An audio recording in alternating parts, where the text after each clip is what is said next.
কিছু করার কথা ভেবেছে, যা আজ তাকে দুনিয়ার নাম্বার 1 ইউটিউবার বানিয়ে দিয়েছে। এখন যখনই সে কলেজ ছেড়েছে, তার মা তার এই সিদ্ধান্তকে কোনোভাবেই সাপোর্ট করেনি, বরং রেগে তাকে ঘর থেকে বের করে দেয়। কিছু সময় পর মিস্টার বিস্ট তার মায়ের কাছে যায় এবং তাকে বোঝানোর চেষ্টা করে।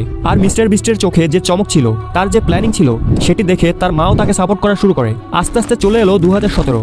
এতদিনে মিস্টার বিস্ট তার কন্টেন্ট অনেক ইমপ্রুভ করে, অনেক কিছু শেখে। আর সেই সাথে সে একটি চ্যালেঞ্জিং ভিডিও বানিয়েছিল জানুয়ারি 2017-তে, যে ভিডিওর মধ্যে সে 0 থেকে 1 লাখ পর্যন্ত কাউন্ট করে এবং সেই ভিডিওটি শুট করার জন্য তার 40 ঘন্টা সময় লেগেছিল। কিন্তু ফাস্ট ফরওয়ার্ড করার পর ভিডিওটি 24 ঘন্টার হয়। এই ভিডিওটি তার ভাইরাল হতে শুরু করে এবং আমেরিকায় এটি একটি ট্রেন্ড হয়ে যায়। আর সেই সাথে তার নাম পুরো আমেরিকায় ছড়িয়ে পড়ে। আর 2017 সালেই তার চ্যানেলে টোটাল 1 মিলিয়ন সাবস্ক্রাইবার হয়ে যায়। এর কিছুদিন পর 6 নভেম্বর 2018 সালে তার চ্যানেলে 10 মিলিয়ন সাবস্ক্রাইবার পূর্ণ হয়। তারও কিছুদিন পর 8 জানুয়ারি 2019 সালে তার চ্যানেলে 20 মিলিয়ন সাবস্ক্রাইবার হয়ে যায়। আর সেই সাথে মিস্টার বিস্ট ওয়ার্ল্ডের ফাস্ট গ্রোয়িং ইউটিউব চ্যানেলের মধ্যে তার রেকর্ড করে নেয়। তুমি হয়তো লক্ষ্য করলে দেখবে তার চ্যানেল 2018 সালে সবচেয়ে বেশি গ্রো করে। এর কারণ হচ্ছে ওই সময় টি সিরিজ এবং পিউডিফাইয়ের মধ্যে সবচেয়ে বেশি কম্পিটিশন ছিল। আর এই সময়ের মধ্যে মিস্টার বিস্টেরও অ্যালগোরিদম সম্পর্কে ধারণা হয়ে যায় আর সে ট্রেন্ডকে ফলো করে। আর ওই সময় ট্রেন্ডে ছিল পিউডিফাই, আর সে এই সুযোগটাকে কাজে লাগিয়ে পিউডিফাইকে সাপোর্ট করা শুরু করে এবং পিউডিফাইকে নিয়ে অনেকগুলো ভিডিও বানায় এবং লাইভ স্ট্রিম করে। এমনকি সাব টু পিউডিফাই নামের টি শার্টও বিতরণ করে, যার কারণে পিউডিফাইয়ের যারা অডিয়েন্স ছিল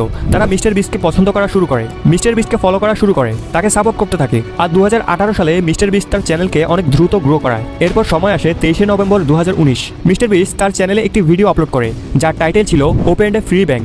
এই ভিডিওটিতে মিস্টার বিস্টের উপর অভিযোগ করা হয় যে সে তার ভিডিওতে নকল টাকার ব্যবহার করে। এরপর মিস্টার বিস্ট পুরো ডাউট ক্লিয়ার করে। 2020 সালে মিস্টার বিস্ট ইউটিউব থেকে সবচেয়ে বেশি আর্নিং করা ক্রিয়েটর হয়ে যায়। এটা দেখে পুরো দুনিয়ায় ছড়িয়ে থাকা যত ক্রিয়েটর ছিল, যত ইউটিউবার ছিল, তাদের নজর মিস্টার বিস্টের দিকে যায়। আর মিস্টার বিস্ট তার কন্টেন্টকে ইমপ্রুভ করার পেছনে সময় দেয়, নিজের টিম বিল্ড করে। আর আজ টোটাল 250 লোক কাজ করে তার টিমে। এখন আসা যাক মিস্টার বিস্টের গ্রোথের পেছনের রহস্য। মিস্টার বিস্ট কি সত্যি ইউটিউবের অ্যালগোরিদমকে হ্যাক করেছে? অনেক ইন্টারভিউতে মিস্টার বিস্ট সবসময় বলে এসেছে, আর যেটা আসলে সত্য, সেটা হচ্ছে ইউটিউবে ভিডিও ভাইরাল হওয়ার পেছনে 3টি ট্রিক্স কাজ করে। প্রথম, সিটিআর। তুমি দেখবে মিস্টার বিস্টের যে থাম্বনেলগুলো, সেগুলো খুব বেশি লাইট কালার হয়, খুব বেশি অ্যাট্রাকটিভ হয়, যার কারণে 50টি থাম্বনেল একসাথে রাখলেও মিস্টার বিস্টের থাম্বনেল চোখে পড়বে, যেটা অনেক মানুষকে আকর্ষণ করে। দ্বিতীয় হলো ওয়াচ টাইম।